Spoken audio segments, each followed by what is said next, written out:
morning. We will start the call.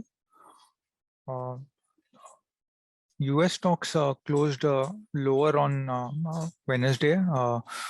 The session was very volatile, and Dow Jones was down around 1%, while Nasdaq was down by 3%.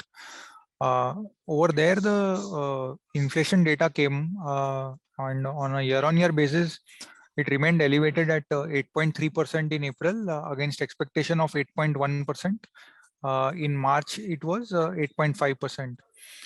Even if we remove the volatile food and energy prices, core inflation still rose 6.2% against expectation of 6%, and negated hopes that inflation had peaked in March.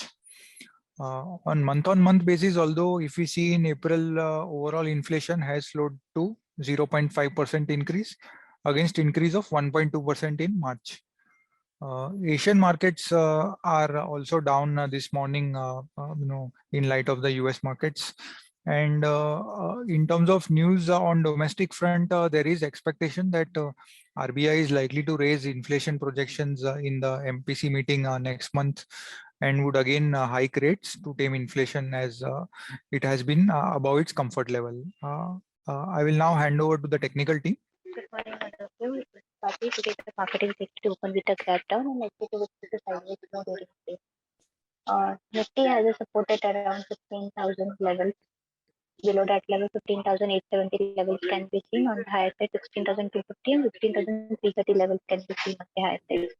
So overall, we will remain cautious as long as Nifty trades below 16,340, 370 levels. Coming towards the Bank Nifty has a support at around 34,500 and 34,150 levels. On the higher side, 35,000 and 35,350 are the important resistance levels for the Bank Nifty. So overall, we will remain cautious to bearish on both the indices as they are continuously making a new lows during a day. So I believe the view will remain a bearish itself. As I said, as long as Nifty sustains below 16,370 levels, and Bank Nifty as long as it trades below 35,500 levels. Coming towards the Nifty Finance for today intraday purpose, 15,570 is the first support. Below that level, 15,450.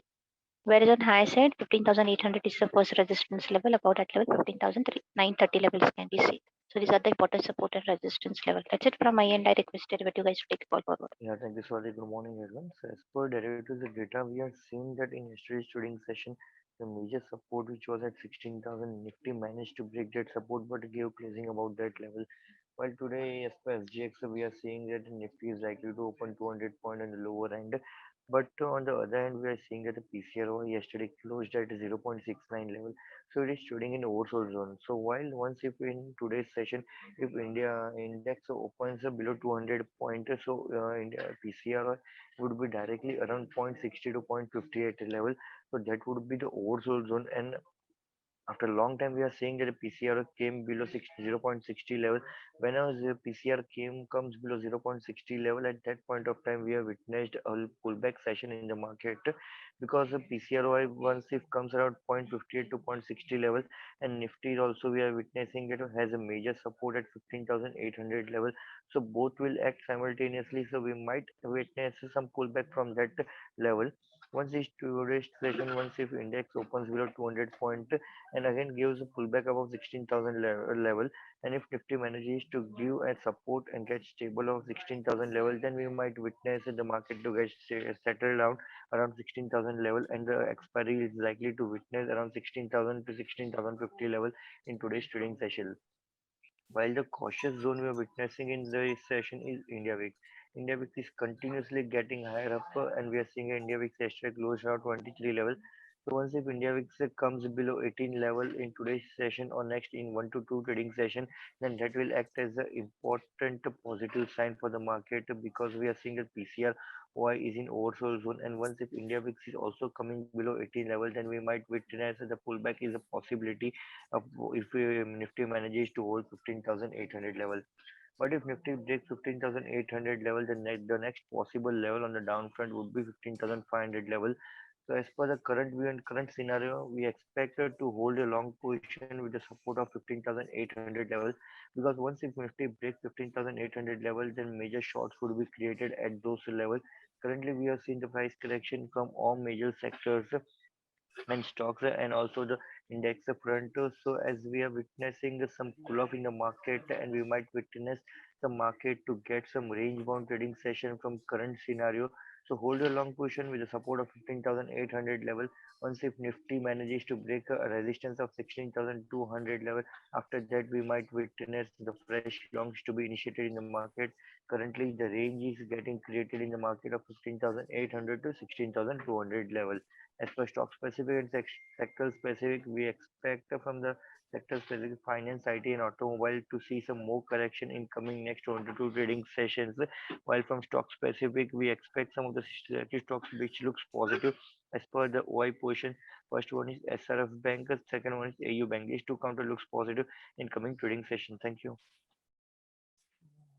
On the results front, Punjab National Bank result was below expectation. The credit cost came in high at 2.7% against expectation of 1.4%, which resulted in lower than expected profits.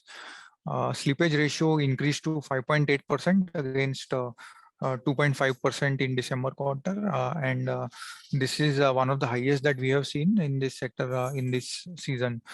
We recommend to avoid the stock. We also attended the con call of TD Power Systems. It is a leader in manufacturing power generators, which are less than 50 megawatt. And in that particular segment, it has a market share of close to 70 to 80%. Company has guided for 10% growth in revenue in FY23, although optically it appears low. That is mainly because the revenue from Turkey subsidiary will be declining. Otherwise, if we look at India specific revenues and exports from India, then those revenues will be growing by 17%. Company said the margins are likely to improve by 1 to 2% from the current levels of 13.5% levels. So we can expect FY23 to witness good growth in profits for TD Power. So we have a positive view from a long-term perspective. Thank you. Good morning, everyone. Yesterday, Butterfly Gandhimathi Appliances announced their results, and results were declining. However, we need to remember that this company has sold its consumer business last quarter. So, though the results are declining, we believe that the future growth and the future stock performance would be dependent more on the merger and the future growth of outlook on that business. So, this results though declining, expect stock to be in negative trend. For today at least. Relaxo's Footwear announced their results, and results were below expectations. The company saw a decline in sales, and as well as the EBITDA margins have come below the expectations. The stock is trading 69 times FY23, which is actually expensive than the Bata, the leader in the segment. So we believe there is no scope for margin of safety here, and we expect the stock to react negatively. Balaji Amines announced their results, and results came during the market hours, and results were above expectations. The company saw a robust growth in the sales at around 88%, and even the EBITDA margins have improved, though it is little below than the market expectation of 27%. It came at 25. We believe still this is better because they are able to still hold on the margins. And anyways, in chemical companies, we normally see a EBITDA per ton, which we believe is likely to maintain in this case. So we are positive on Balaji Amines from the long-term point of view. Kalyan Jewelers announced their results, and results were below expectations. The company saw a decline in revenue as well as the margins have come down.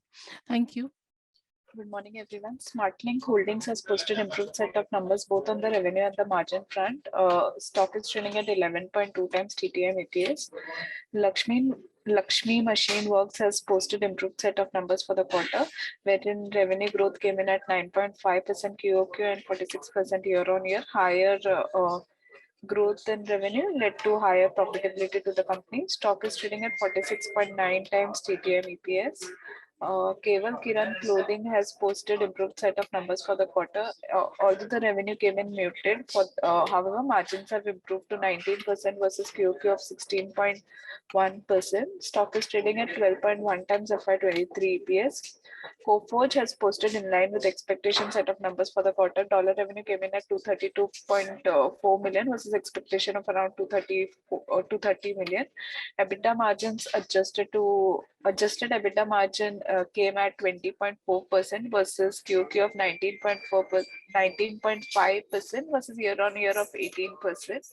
Order executable for next 12 months has improved to $720 million versus QQ of $701 million.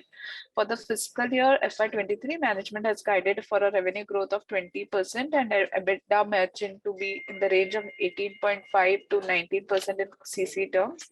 Stock is trading at a PE of 25.9 times FY23 EPS. Thank you. Good morning. Birla Corp result was marginally below expectation. Sales volume came at 4.2 million ton versus expectation of 4.1. EBITDA per ton came at rupees 653 versus expectation of rupees 674. The company has started dispatches from its recently commissioned Mukutband plant of 3.9 million ton, which has taken the company's total capacity to 20 million ton. We expect volume growth to pick up going forward on account of this this plant. The company has also ramped up production from its captive coal mine and another mine which is expected to commission by the end of FY23, which combined together will result in lower dependence on imported coal and petcoke. Sagar Cement result was below expectation, mainly on account of higher freight and power and fuel cost. Sales volume came at 1.13 million ton versus expectation of 1.07 million ton. Realization came at rupees 4,448 versus expectation of 4,640. EBITDA per ton came at rupees 542 versus expectation of 685. Prism Johnson result was below expectation. Revenue came at rupees 1854 crores versus expectation of 1780 crores. EBITDA came at rupees 138 crores versus expectation of 156. Share is trading at EV by EBITDA of 7.7 times FY23 EBITDA. Orient Cement result was also below expectation. Revenue came at rupees 804 crores versus expectation of 873. EBITDA came at rupees 153 crores versus expectation of 174 crores. Apart from this, Novelis, which is Hindalco's US subsidiary, reported declining set of numbers. Volume came at 987,000 ton versus 930,000 ton quarter on quarter. EBITDA per ton came at $437 versus $554 quarter on quarter. Novelis accounts for almost more than 60% of Hindalco's revenue, so this is negative for Hindalco. Thank you. Good morning. So SKF India announced its results. The results have improved. Revenue came in at rupees 1,039 crores, showing a growth of 7% on a sequential basis and a 23% growth on a YOY basis. EBITDA margin came at 15.3%, which grew from 12% on a sequential basis, but was lower than 17.5% on a YOY basis. The company management indicated that they took price increases to mitigate cost inflation impact. However, full cost recovery will take time given the persistent inflationary trends and the uncertainty created by the current geopolitical situation. The stock is trading at a PE of 30.8 times FY23 EPS. Thank you. That's all from us. Thank you for attending. Have a good day. Subscribe to our YouTube channel for in-depth interviews of India Inc. and press the bell icon so that you do not miss our updates.